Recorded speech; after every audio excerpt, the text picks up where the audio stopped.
오늘 말씀은 110일이라는 그런 제목으로 이렇게 타이틀을 잡았는데 이게 뭘까요? 뭐 쉽죠?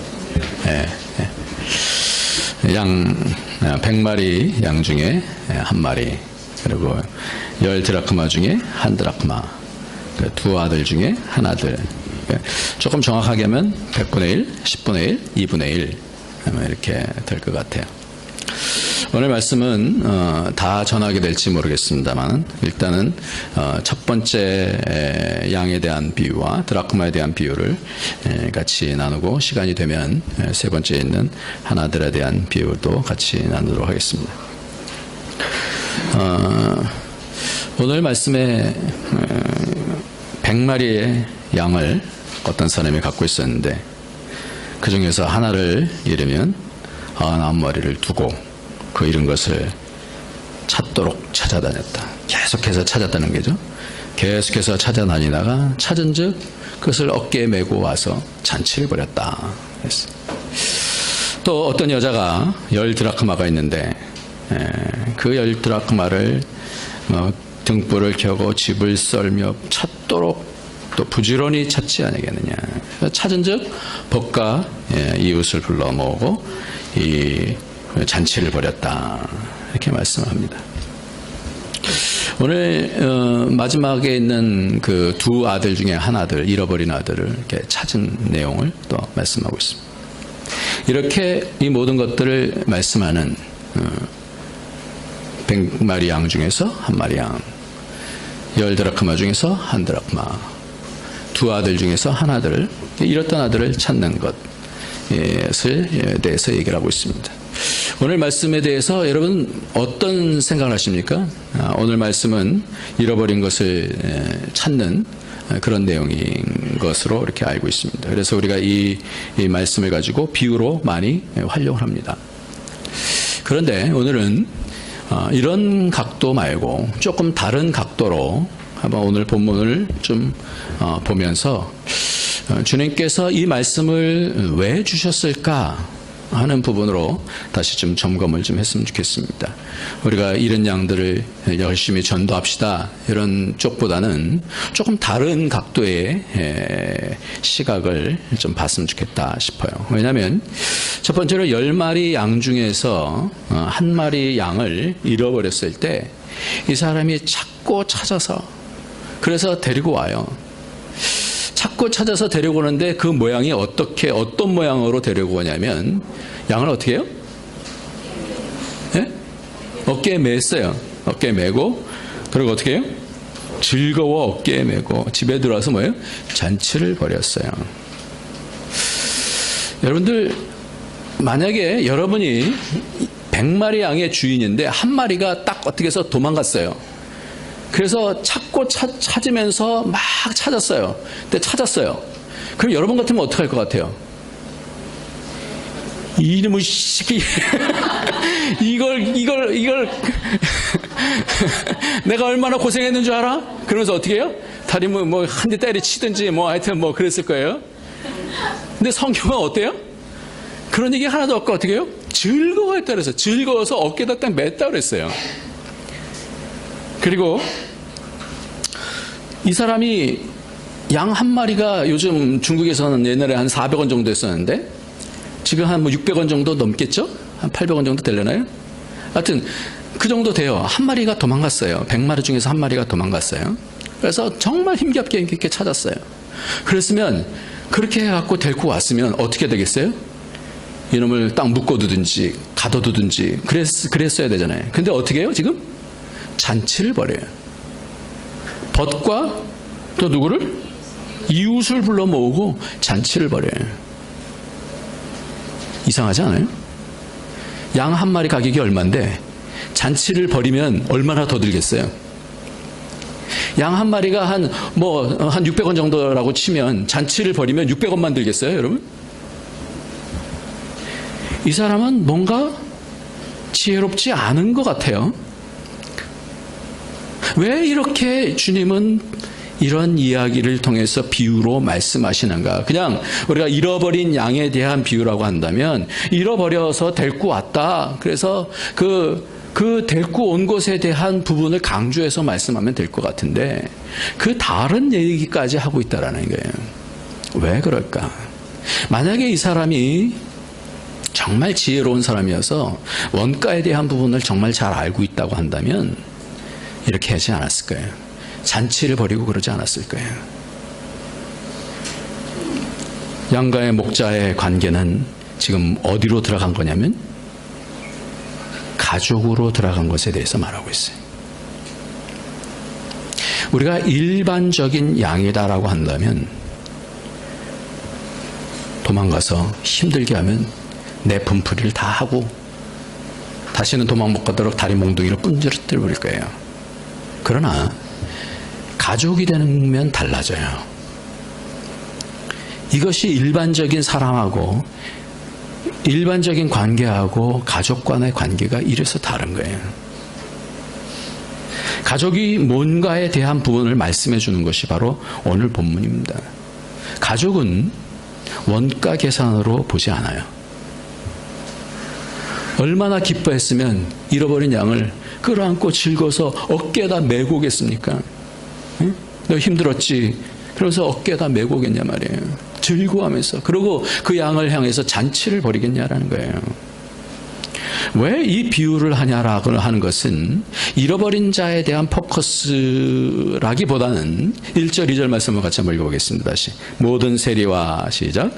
모든 세리와 죄인들이 말씀을 들으러 가까이 오니 바리새인과 서기관들이 원망하여 가로되 이 사람이 죄를 영접하고 음식을 같이 먹는다 하더라. 그러면서 예수께서 저에게 이 비유로 이르시되, 그러니까 이 앞에 있는 사건과 이 비유가 따로 떨어져 있는 것이 아니라 같이 지금 연계되어 있다는 것을 알 수 있습니다. 쉽게 말하면 세리와 죄인들이 말씀을 들으러 가까이 왔어요. 근데 바리새인들은 옆에서 쭉 보면서 서기관들과 원망하면서 죄인들과 같이 하네? 이러면서 빈정거리는 거예요. 그럴 때 나오는 거예요. 이게 뭡니까? 가족과 가족이 아닌 사람, 가족으로 이해하지 못하면 도저히 이해 못할 부분. 죄인을 왜 품어요? 죄인이 온 것을 죄인이 회개해서 돌아, 내가 온 것은 양으로 생명을 얻게 하고 또 죄인이 회개케 하려 함이라. 왜 죄인한테 오냐 이 말이에요. 이것을 생각할 때는 자기의 목숨을 버리면서 이렇게 오는 것은 아주 우스운 얘기가 되어지는 거예요. 뭘 이해 못하면? 가족이라는 것을 이해 못하면. 겉으로 종교적인 것 같지만 이 바리새인과 서기관들은 뭐예요? 자기가 열심히 시간을 들이고 하나님의 말씀을 많이 안다라고 생각하고 그리고 열심히 생활은 하지만 뭐는 안 되냐? 하나님의 가족은 안 돼요. 하나님의 패밀리가 되진 않았다는 얘기예요. 제가 성경을 읽으면서 가장 집중하는 주제가 성경은 바로 하나님과의 관계에 대한 부분입니다. 관계. 그래서 관계가 구원이라고 하고 구원은요, 관계가 연결되어진 거예요. 이 양은 한 마리지만 목자에게는 의미 있는 양이 되어집니다. 여러분들도 집에서 누군가를 이렇게 개를 키우든지 강아지를 키운다든지 이렇게 할 거예요. 그러면 여러분들이 이 강아지를 향해서 처음에는 그냥 강아지가 들어왔나 보다 그럴 거예요. 그러나 점점 마음에 어떻게 해요? 이것이 계속해서 정이 쌓이고 그러면 여러분 그것을 원가 계산해서 이 강아지 값, 보신탕 값 500원 드리겠습니다. 그러고 팔겠습니까? 아니잖아요. 그러니까 원가 계산이라는 거하고 우리가 가족이다라고 하는 의미는 상당한 차이가 있고 가족이라는 것을 볼 때는 그 가운데서 상당한 뭐가 생기냐면 이해할 수 없는 부가가치가 생겨요. 세상에는 그래서 두 가지 관계가 있습니다. 상관 있는 관계와 상관이 없는 관계, 의미가 있는 관계가 의미가 없는 관계가 있습니다. 이 양은 한 마리지만 목자에게 대단히 의미가 있는 양이다라는 거예요. 이미 가족 안으로 포함되어 있다라는 얘기예요. 가족이 된다라는 것은 헤아릴 수 없는 가치가 있는 겁니다. 남 자식하고 내 자식하고 왜 달라요? 가족이기 때문에 그런 거예요. 경험하기 때문에 그런 거예요. 여러분, 남 자식하고 내 자식을 바꿔달라면 바꿀 수 있겠습니까? 성경에 보면은 선한 목자와 삭군에 대해서 얘기하는데, 선한 목자는 양을 안다 그랬어요. 그 양은 선한 목자를 따른다 그랬어요. 알고 따르는 관계가 되어지는 거예요. 그러니까 하나씩 안다라는 것이 가족이 되는 것에 있어서 굉장히 중요한 요소가 되어집니다. 가족이 됐는데도 불구하고 상대방에 대해서 이해를 못한다. 그러면 가족이 아직 안 되어지는 거예요. 가족이 된다라는 것은 처음에 우리가 우리의 자녀들 같은 경우도 낳잖아요. 낳거나 그러면 이 아이에 대해서 우리가 잘 몰라요. 그러나 점점 알아가는 거예요. 이 아이도 부모에 대해서 점점 시간이 가면서 알아가게 되어집니다. 특히 여자인 경우에는 아이를 낳으면서 엄마가 이랬겠구나 그러면서 알아가는 거예요. 그래서 관계가 깊어지는 겁니다. 그리고 뿐만 아니라 아이를 또 낳으면서 엄마가 이렇게 힘들었겠구나, 또 아빠가 이렇게 많이 힘들었겠구나, 이런 것들을 경험을 통해서 알아가는 거예요. 그러면서 어떻게 해요? 따라가는 거예요. 마음을 열고 그 가족의 구성원 안으로 따라가게 되어지는 거예요. 그런 가족이 되어 있는 거예요. 그래서 예수님은 요한복음 10장에서 이렇게 말씀합니다. 나는 선한 목자라 내가 내 양을 알고 양도 나를 아는 것이, 그래서 안다라는 표현을 해요. 아버지께서 나를 아시고 내가 아버지를 아는 것 같으니, 같이 한번 읽어볼까요? 시작. 나는 선한 목자라 내가 내 양을 알고 양도 나를 아는 것이, 아버지께서 나를 아시고 내가 아버지를 아는 것 같으니 나는 양을 위하여 목숨을. 이게 뭐예요? 가족이 됐다라는 얘기예요. 내가 목숨을 버릴 수 있는 이유는 내가 내 자식을 안다라는. 여러분, 여러분의 자녀를 위해서 평생토록 그렇게 목숨 아까워하지 아니하면서 일하는 이유가 뭡니까? 여러분 사는 이유가 뭡니까? 그냥 무조건 돈 벌기 위해서 합니까? 아니잖아요. 그 가치로만 판단합니까? 아니잖아요. 보이지 아니하는 가족 때문에 사는 거 아닙니까? 보이지 아니하는 그 가족들 안에 있는 그 의미 때문에 사는 거 아닙니까? 그러니까 예수님께서 뭐라 하냐면, 아버지께서 나를 아시고 내가 아버지를 아는 것 같다. 내가 내 양을 알고 양도 나를 아는 것이, 그러기 때문에 뭐예요? 내가 내 목숨까지도 버리겠다, 이런 말씀이에요. 목숨을 버리는 이유가 뭐냐? 내가 가족이기 때문에 버리겠다라는 얘기예요. 여러분, 다른 사람을 위해서 그렇게 쉽게 목숨 버릴 수 있어요? 근데 정말 사랑한다면, 안다고 한다면 아깝지가 않은 거예요. 그래서 고린도전서 13장 사랑장에는 이 안다라는 것을 뭐라고 얘기하냐면, 사랑장 맨 마지막에 이제는 내가 부분적으로 하나 그때는 주께서 나를 아신 것 같이 내가 온전히 알리라, 이 안다는 단어를 사랑한다는 단어로 바꿔보면 답이 나와요. 내가 지금은 뭐예요? 부분적으로 주님을 알아요. 그때는 주께서 나를 아신 것 같이, 나를 사랑하신 것 같이 내가 온전히 주님을 알 것입니다. 주님의 그 사랑을 안다는 거예요. 그러니까 가족이다라는 것은 서로가 서로를 알아하는 거예요. 받아들이고, 잘못해도 받아들이고 품고. 그러니까 주님의 가족이 된다는 거예요. 하나님의 패밀리가 된다는 것은 내가 연약해도 뭘 아는 거냐면 하나님이 나를 안다라는 걸 아는 거예요. 내가 주님을 아는 거예요. 그러니까 지금 바리새인과 서기관들은 뭘로 아는 거냐면 머리로 아는 거지만, 그러나 이 지금 양을 치는 이 양의 주인은 뭘로 아는 거예요? 그 심령으로 양을 아는 거예요. 심령을 받아들인 거예요. 그러니까 이상한 행위를 하는 거예요. 그 양을 사랑하니까 잔치를 벌이는 거예요.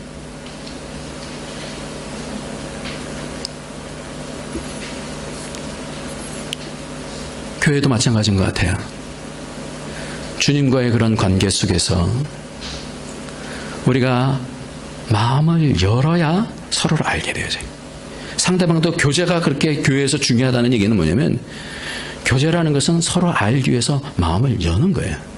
마음을 열지 않으면 아무리 오래 가도 서로를 이해할 수 없고 마음이 통하지 않습니다. 교회에 오랫동안 출석하지만 말씀만 듣고 가는 사람들도 있어요. 그럼 제 느낌은 어떤 느낌이냐면, 저분하고는 별로 그렇게 깊은 관계가 아직 없구나, 이런 생각이 들어요. 그래서 그런 관계는 언제라도 쉽게, 뭐 내가 여러 가지 불편한 상황이 있으면 떠나가도 되는 그런 상황이에요. 여러분들, 왜 관계가 구원이냐면, 문둥병자, 열문둥병자가 있잖아요. 성경에서 보면 열문둥병자가 있죠? 그렇죠? 그렇죠? 근데 이 열문둥병자 가운데서 이 열문둥병자가 다 가면서 치료를 받잖아요. 제사장에 보이러 가지 않습니까? 그러면서 열문둥병자가 다 가면서 9명이 와서 예수님께 감사를 했죠. 한 명만 와서 감사를 했어요. 그러면 이 문둥병자를 봤을 때는 대제사장한테 가는데 어떻게 됐어요? 다 몸이 나았다 그랬어요. 그럼 몸이 나았으면 그게 구원받은 거 아니에요? 그런데 성경에서 보면 예수님께서 뭐라 말씀하시냐면, 한 문둥병자만 왔는데 그 사람이 예수님 앞에서 사례를 해요. 고맙습니다. 그러니까 뭐라면, 내 믿음이 너를 구원하였다라고 말씀하는 거예요. 구원이 뭡니까? 육신적으로만 치료되는 게 구원이 아니라, 구원이라는 건 뭐예요? 주님과 내가 이제 관계가 있습니다라는 것이 구원이에요. 그게 믿음인 거예요. 내가 믿어서 내가 병 날 거야, 주님께서 말씀하시니까 내가 가면 날 거야, 났어요. 그게 구원이 아니다라는 거예요. 다시 돌아와서 뭐가 맺어질 때? 주님과의 관계가 맺어질 때가 구원이다라는 얘기예요. 그러니까 예수님께서 양 한 마리, 100마리가 있어요. 그러나 이게 100마리이기 때문에, 사람들 생각하기에 100마리이기 때문에 이 양 한 마리 아무것도 아니야 라고 생각하지 않는다라는 거예요. 왜? 이미 가족이라고 내가 생각하니까.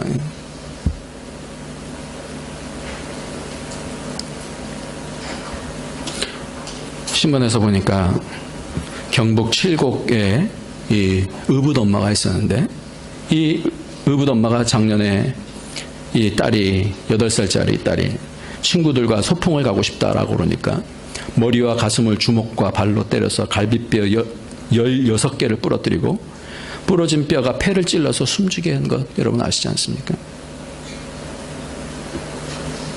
이 사람은 이 8살 된 언니 13살 애한테 강요를 했어요. 네가 이렇게 했다, 네가 했다라고 강요를 해갖고 얘가 그렇게 진술하는 거예요. 나중에 다 밝혀졌습니다만. 그러고는 이 언니도 말을 안 들으니까 세탁기에 집어넣어갖고 돌려버렸어요. 그리고 어저께 나온 보니까 똥 묻은 휴지를 먹으라고 그러고. 여러분, 의붓 엄마들도 정말 잘하는 사람들이 있어요. 친엄마들도 가족 관계가 된다라는 건요, 낳기만 해서 되는 게 아니더라고요. 우리가 지난주 금요일 날 이 입양한 어떤 아이에 대한 부분이, 얘가 이제 커졌는데, 작년에 장성해졌는데, 이 옥토버 베이비라고 하는 그 내용을 보니까. 근데 이 아버지 엄마가 얼마나 얘를 사랑하는지 몰라요. 근데 나중에 어떻게 돼서 얘가 그 낙태를 하면서 낙태 가운데서 어떻게 살아났어요. 그러니까 24주 되어졌을 때의 그 충격이 장성했을 때까지도 있는 거예요. 그래서 죽고 싶다라고 바다에 빠지면서 막 죽어가는 그런 꿈들을 꾸게 되어지고 그러는 거예요.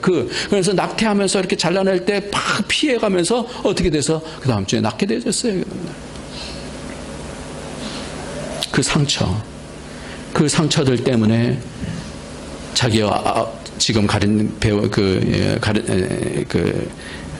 길러준 아빠가 친엄마가 아니라는 걸 알아요. 그래서 찾으러 가요.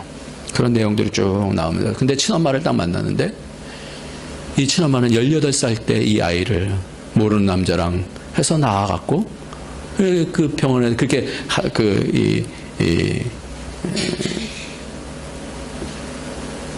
버리려고 하다가, 낙태를 하려고 하다가 어떻게 해서 나와서 이 의사의 부부한테 이렇게 넘긴 거예요.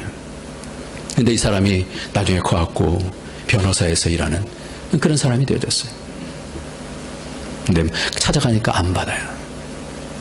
그래서 그런 상황 가운데서 이 아버지가 얘를 여러 가지로 설득하고 그러다가 이 아이가 자기를 받아준 것에 대해서 감사한 그런 마음이 생겨졌어요.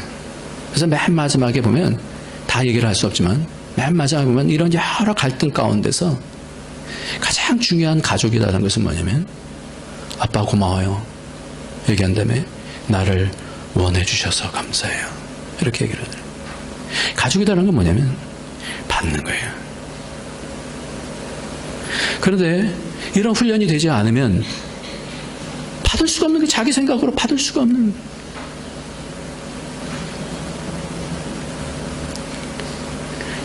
주님과 나의 관계는 어떻습니까? 양 한 마리예요. 주님은 선한 목자예요.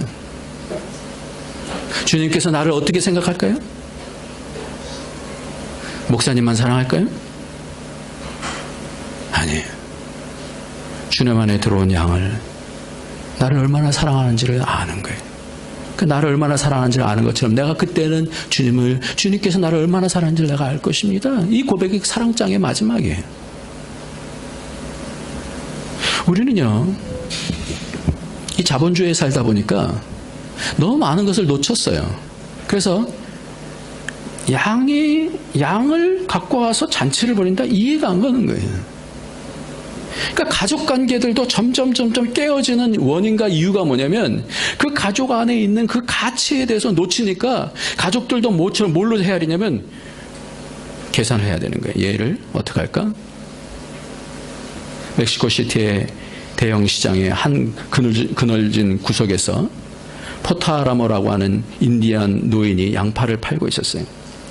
노인 앞에는 양파 20줄이 걸려 있었습니다. 시카고에서 온 미국인이 다가와서 물었어요. 양파 한 줄에 얼마입니까? 10센트입니다. 그럼 두 줄은 얼마입니까? 20센트입니다. 그럼 세 줄은요? 30센트입니다.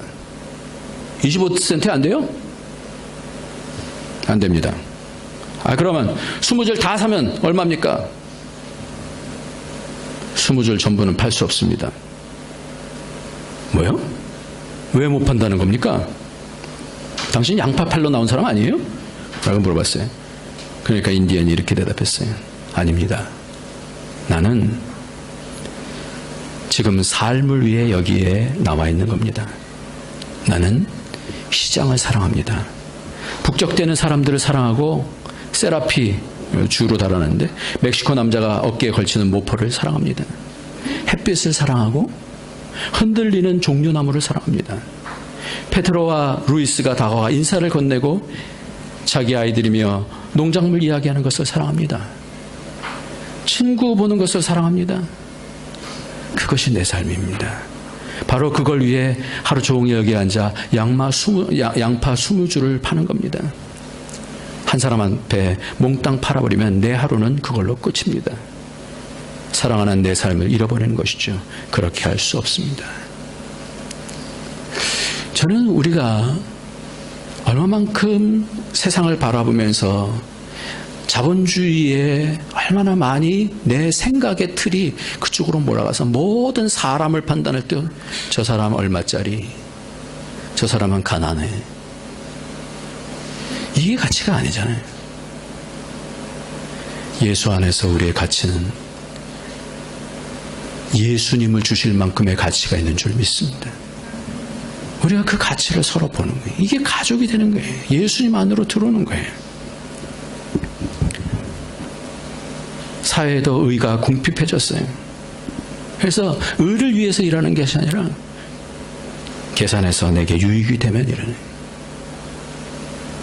의인 10명이 없으면 소돔과 고모라처럼 가치가 없어집니다. 보이는 가치만 보다가는 다 멸망하게 되는 거예요. 오늘 말씀의 두 번째로 보면 10드라크마 중에서 1드라크마를 찾아내는 거예요. 근데 찾았어요. 근데 이 사람도 이상하게 이 10드라크마가, 이 1드라크마가 뭐 그렇게 큰 돈이 아닙니다. 그러니까 노동자 하루 일삭 정도 되는, 그러니까 지금으로 말하면 한국 돈으로 한 5만 원에서 한 10만 원 정도 될 거예요. 그러면 이 노동자 그 5만 원하고 10만 원 정도, 5만 원 한 7만 원 정도라고 칩시다. 그러면 한 7만 원 정도 되는 것을 잃어버렸어요. 그러면 이 사람이 이렇게 열심히 찾아갖고 찾으면 어떻게 하면 되겠어요? 아유, 잘 됐네. 저도 전에 잊어버린 적이 있거든요. 제가 잊어버린 게 아니죠. 제 아내가 결혼 반지를 잊어버렸어요. 그래갖고 제가 열심히 찾은 거 아닙니까? 휴지 다 뒤졌어요. 없어요.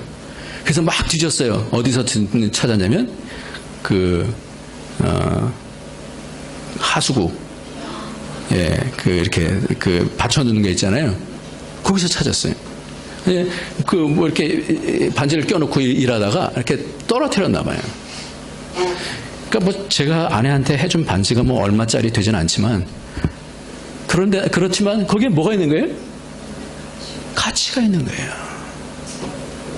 이 드라크마, 1드라크마는 무엇 때문에 이 여인이 그렇게 찾았는가? 유대에서 남자가 장가갈 때 여자에게 사랑의 징표로 이 드라크마를 10개씩 주었다고 합니다. 그렇다면 이 여자는 이 10드라크마를 팔찌나 목걸이, 머리띠로 만들어서 사용했는데 이것을 세메디라고 그렇게 얘기합니다. 이 세메디라고 하는 장식은 화폐 단위의 가치 이상의 대단히 크고 귀하게 여겨졌어요. 그래서 당시의 도둑이나 강도들도 이 세메디만큼은 가져가거나 빼앗는 일이 없었다라고 그래요. 그게 뭐예요? 그 사회에 대한 의예요, 의. 이거는 남다른 가치가 있기 때문에 도둑들도 양심이 있으니까 그것을 안 갖고 가는 거예요. 뿐만 아니라 만약에 그 사람이 부채가 있어서 모든 재산을 차압당하여 다 빼앗긴다고 해도 이 세메디만큼은 제외됐다라고 얘기하고 있습니다.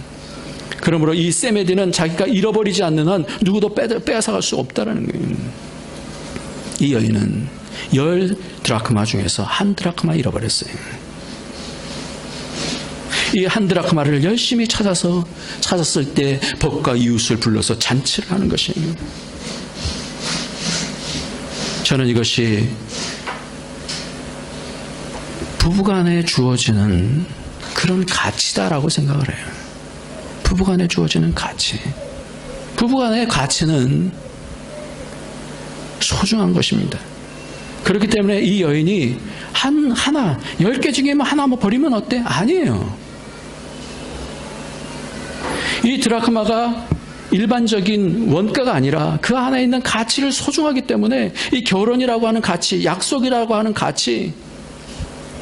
그래서 저는 이것을 왜 이 비유를 주님께서 하셨을까를 생각해 보면서 약속이다라는 것이 때때로는 법이 되기도 하고 또 약속이라는 것은 어떨 때는 언약이 되기도 한다는 것을 발견했어요. 바리새인과 서기관들은 이 약속이다라는 것은 내가 지키면 돼 라고 하는 거예요. 내가 사랑하면 되지. 사랑이라는 게 그렇게 해서 되는 게 아니잖아요. 내가 뭐 하면 뭐 해주면 되지. 이게 아니잖아요.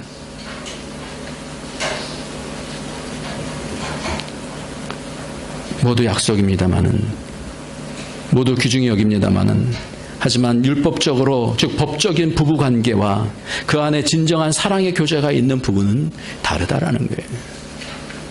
그 가치를 점점 만들어가는 거예요.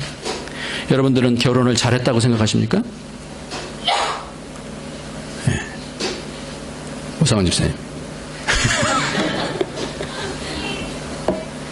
네. 네. 여기서 잘못했다 그러면 큰일 나죠. 네, 우원민 집사님은 잘했겠죠? 네. 아니면 여러분들 후회하십니까? 우리가 결혼하면서 때때로는 저도 그렇습니다만은 어떨 때는 후회하고 어떨 때는 잘했다고 생각하죠. 솔직하게 여러분 한번 생각해 보세요. 말해 보세요. 그렇죠? 네. 그런데 실제로 이혼하고 나면 후회하는 사람들이 대부분이라고 그래요. 왜냐하면 경제적으로도 확 줄어들게 되어지고 모든 것을 자기가 다 책임져야 되니까 못 하나 박아주는 부분에 있어서도 다 하다 보면서 나중에 후회한다라고 그래요. 왜 이혼합니까? 이 가치가 안 보이기 때문에 그러는 거예요. 가족이 된다는 것은 무엇을 의미하는지를 놓치기 때문에 그래요. 이것은 사회에서도 그것을 존중해 줄 수 있어야 의로운 사회가 되어집니다. 모든 것이 경제적인 가치로만 점점 헤아려지는 이때에 진정한 가족이다라는 것이 무엇이냐, 진정한 교회라는 것이 무엇이냐, 진정한 공동체라는 것이 무엇이냐라는 그런 것을 가르쳐주는 그런 말씀인 것입니다. 오늘 이 관계는 예수님과 우리의 관계를 말씀해 주기도 합니다. 예수님과 우리는 혼인관계로 설명하지 않습니까? 하나님은 우리가 결혼했다라고 그렇게 얘기를 하는 관계가 되었다라고. 관계가 다 아닙니다. 그러니까 이 관계가 되어졌을 때는 어떻게 하냐면 서로가 서로를 알아야 되는 거예요. 그리고 그 다음에 있어야 되는 것이 점점 알아가면서 뭐예요? 이해해 가는 거예요. 이해해 간다는 것은 내가 생각했던 것과 다른 것들이 많이 나올 거예요. 그럼 그런 부분들을 지금 수용하는 단계가 필요한 거예요. 이해라는 것은 understand잖아요. 저 사람 앞에서 내가 아래 내려와서 서는 것을 얘기하는 거거든요. 그러니까 위에서 서 있으면은 당신 왜 그래? 당신 왜 그래? 이렇게 되지만 아래에서 서게 되면 어떻게 해요? 아, 저 사람이 저런 부분은 좋지만 이런 부분은 안 좋구나 라고 그렇게 이해하면서 받아들이는 거예요. 그래야지 뭐가 되냐면 가족이 되고 가정이 되는 거예요.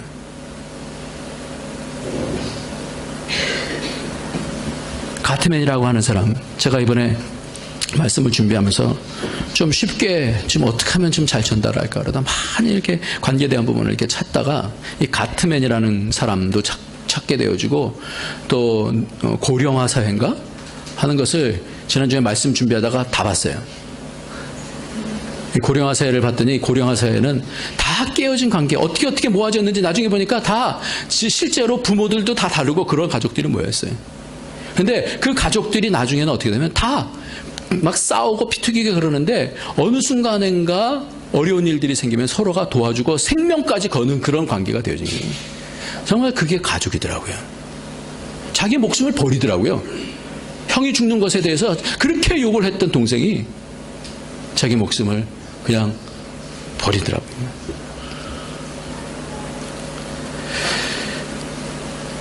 오늘 가트맨의 이혼 사유에 대해서 나오는데 이 사람은 한 2,000명 정도를 계속해서 사진을 찍어갖고 데이터를 내갖고 봤어요. 왜 이혼하는가? 사람들이 이혼하는 것은 저는 이렇게 생각했어요. 결혼 생활하면서 이혼하는 이유는 성격 차이다라고 생각했어요. 근데 성격 차이가 아니래요. 이혼하는 이유는 성격 차이가 아니라 아래와 같은 이유로 이혼하는데 4가지를 얘기합니다. 첫 번째로 비난, 두 번째로 경멸. 그 사람이 비난하고 경멸함을 받으면 세 번째가 방어하고 반격을 시도한다 그래요. 그러니까 방어하고 반격하는 그런 시도가 나오는데 받은 것보다 더 어떻게 해야 돼요? 더 세게 줘야 되는 거예요. 그래서 어떻게 해요? 파괴를 하는 거예요. 이 나쁜 놈 그러면 어떻게 반격하면 될까요?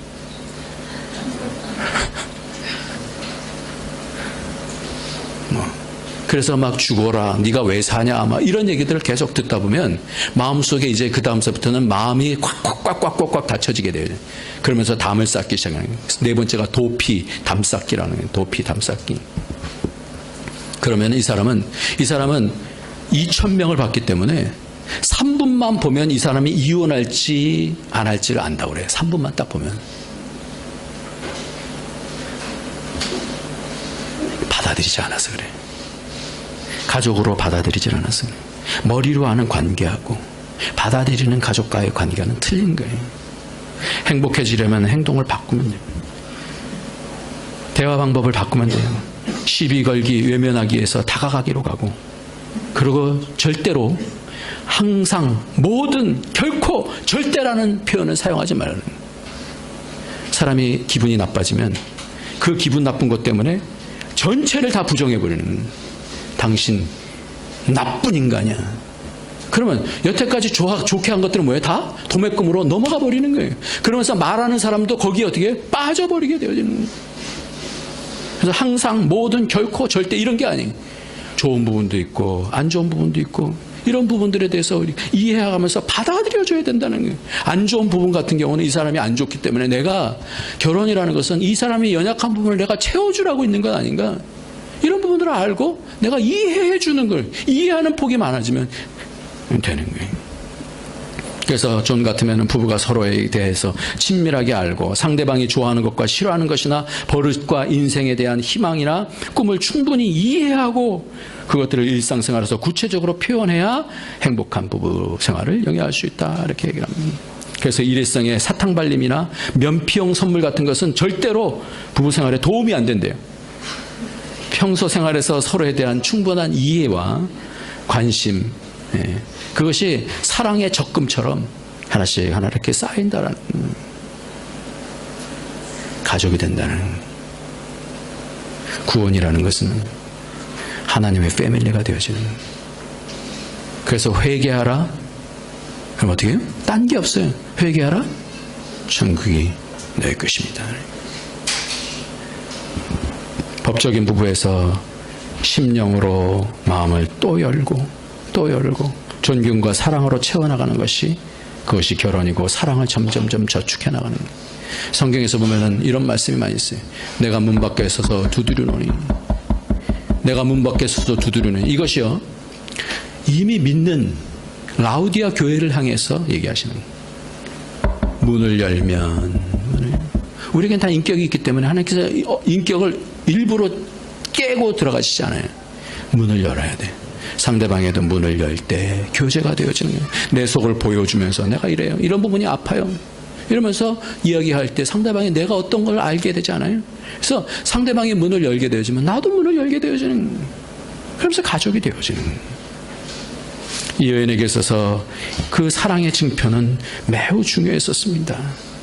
보이지 않는 가치를 지킬 수 있는, 찾으려고 애쓸 수 있는 이 부분을 오늘 성경 말씀을 말씀해 주고 있는 거예요.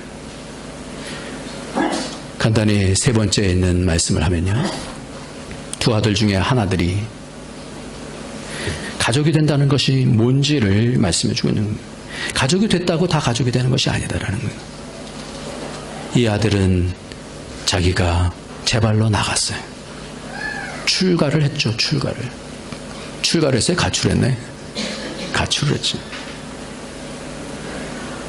그런데 이 아들은 다시 돌아와서 회개를 해요. 나를 품꾼의 하나로 써주세요. 아들을 위해서 잔치를 벌입니다. 잃어버렸던 아들이다, 이렇게. 가족이 된다는 것은 결혼만 해서 가족이 되는 게 아닙니다. 아무리 돈이 많아서 가족이 행복할 것 같지가 않습니다. 이건희, 이명희 씨를 보면 그렇게 돈 많은 가족도 그걸로 만족하지 못하더라고요. 가족이 되는 것은 뭐예요? 왜 황혼 이혼이 많습니까? 받질 않아서 그래요. 자기 고집만, 자기 그림만 그려서 그래요. 가족은 경제적인 이유 때문에만 살아나가는 거 아니에요.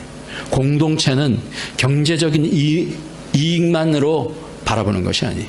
그것이 가지지 아니하는 그런 가치가 더 크게 있는 것입니다. 심령을 통해서 나아져야 되는 거예요.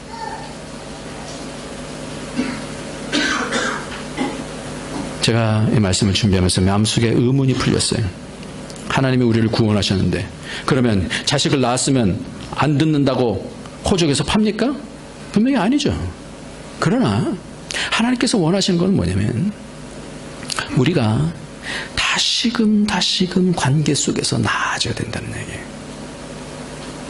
우리도 내 자녀를 바라보면서 그래 여기까지니까 됐어 이렇게 생각합니까? 점점 깊어져야 되는 거예요. 점점 사랑해져야 되는 거예요.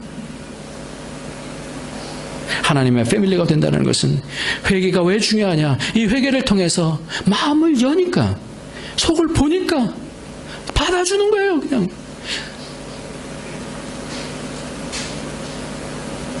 교회도 마찬가지입니다. 바리새인들은 외형적인 형식을 너무나 크게 봤어요. 하나님의 법을 지키겠다고 그것을 지키지 못하는 사람들을 비판하면서 죄인이라고 부정적으로 바라보고 자기의만 붙잡고 살았습니다. 그러다 보니 삶이 점점 굳어갔습니다. 결국은 양심이 작동을 하지 않습니다. 화인 맞은 양심이 되어갑니다. 모든 사람은 양심을 양심의 느낌을 가지고 살아요. 뭔가 불편한 것이 느껴져야 돼요. 그럴 때 어떻게 해요? 다시 회개하고 돌이키게 될 때 다시 나아지는 거예요. 이단들이 무서운 게 그런 거예요. 돈하고 엮여 있잖아요.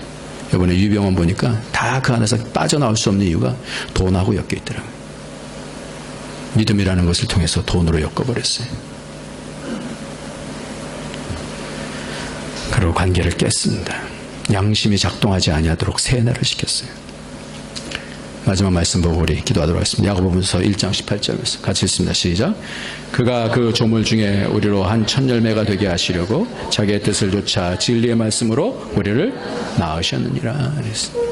오늘도 100마리 양 가운데서 한 마리 양이지만 그를 어깨에 메고 즐거워하는 것이 하나님께서 우리를 향한 마음이고, 부부 가운데서 부부가 그 드라크마 가운데서 한 드라크마를 잃어버렸지만 그 가치를 소중하게 여기기 때문에 천국이 온 아들 둘이 있지만 그 가운데서 잃어버린 아들이지만 다시 돌아왔을 때 잔치를 벌이는 것이 아버지의 마음이에요.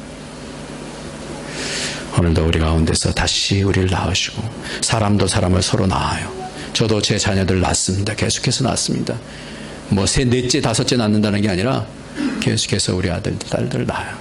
하나님도 우리를 낳으시면서 하나님이 너무나 기뻐하시는 그런 하나님의 걸작과 같은 아들로 딸들로 우리를 세우실 줄 믿습니다. 그 관계 속에서 저와 여러분이 승리하기를 예수님의 이름으로 축원합니다. 기도하겠습니다. 이 시간 다 같이 하나님 오늘 고요히 한번 생각해 봅시다. 내가 내 틀을 가지고 내 그림을 가지고 하나님 앞에 나가서 내 생각대로 하나님 믿는 게 아닌지, 하나님 오늘도 하나님께 마음을 열고 또 공동체 속에 마음을 엽니다. 그래서 또 부부 가운데 마음을 열고 속에 진실한 것들을 내어놓고 서로 이해하고 받기를 원합니다. 하나님 우리의 가정들을 하나님께서 지켜주시고 서로가 서로를 이해하며 서로 세울 수 있는 아름다운 가정들 될 수 있도록 도와주시옵소서. 또 우리 교회가 그런 공동체가 되게 하여 주옵소서. 우리와 자녀의 관계가 정말 살아있는 그런 관계가 되게 해달라고 우리 다 같이 통성으로 기도하겠습니다. 할렐루야. 하나님 아버지 감사합니다. 하나님께서 오늘도 불러주셔서 아버지 하나님이여, 왜 하나님이여 100마리 양 중에 한 마리 양을 잃어버리고 하나님 그렇게 기뻐하셨는지, 하나님 아버지 또 한 드라크마를 잃어버리면서 또다시 찾아서 얼마나 왜 그렇게 기뻐했는지, 한 아버지 아들을 잃어버렸지만 다시 찾았을 때 왜 그렇게 기뻐했는지, 아버지 하나님의 관계 속에서 하나님이여 이 하나님의 은혜를 봅니다. 하나님 우리의 자녀들도, 우리의 자녀와의 관계도, 우리의 부부 관계도, 아버지 교회 안에서의 아버지 공동체 관계도 하나님 마음을 열고 서로가 서로를 받아들이며 이해하며 아버지 하나님의 눈에 보이는 가치 이상의 가치를 볼 수 있는 눈이 열려지기를 원합니다. 하나님 아버지 땅에서 천국이 이루어지기를 원합니다. 아버지 가정들 가운데서 보이지 아니하는 것을 보는, 그렇게 아버지 칭찬하고 아버지 기대하고 기뻐하는 기뻐함이 회복되어지기를 원합니다. 하나님 아버지, 하나님께서 하나님 앞에 나아갈 때 우리가 회개하면 우리의 마음 연 것을 보시고 하나님께서 다 하나님께서 없는 것처럼 용서해 주시는데, 하나님 그 마음을 보기를 원하고 아버지 하나님의 뜻을 좇아서 이 땅에서 하나님 나라를 세우는 자로 서기를 원합니다. 하나님 아버지 우리의 가정들을 축복하시고 자녀들을 축복하시고 우리의 공동체를 축복하여 주시옵소서. 고마우신 하나님, 가정의 달을 맞이해서 오늘 하나님께서 우리 주님 말씀하신 것을 통하여서 어떤 마음을 갖고 계시는지를 보게 해주셔서 감사합니다. 하나님 진정한 관계로 우리의 모든 하나님과의 관계, 이웃과의 관계, 공동체 안에서의 관계, 부부 간의 관계, 자녀 간의 관계가 하나님께서 주신 그 가치로 다시 회복되어 줄 수 있도록 서로가 서로에게 죄를 고하며 다시 회개하고 다시 마음문을 열고 아름답게 행복하게 세워지는 그런 공동체가 되어줄 수 있도록 우리의 삶을 변화시켜 주시옵소서. 주께서 우리의 가정들을 복되게 하여 주시고 특별히 우리의 자녀들이 진정한 하나님 안에서의 그 관계의 가치를 알아서 많은 사람들을 세울 수 있는 자녀들로 하나님 배워가게 하여 주옵소서. 예수님의 이름으로 기도합나이다. 아멘. 찬송가 82장 전합니다.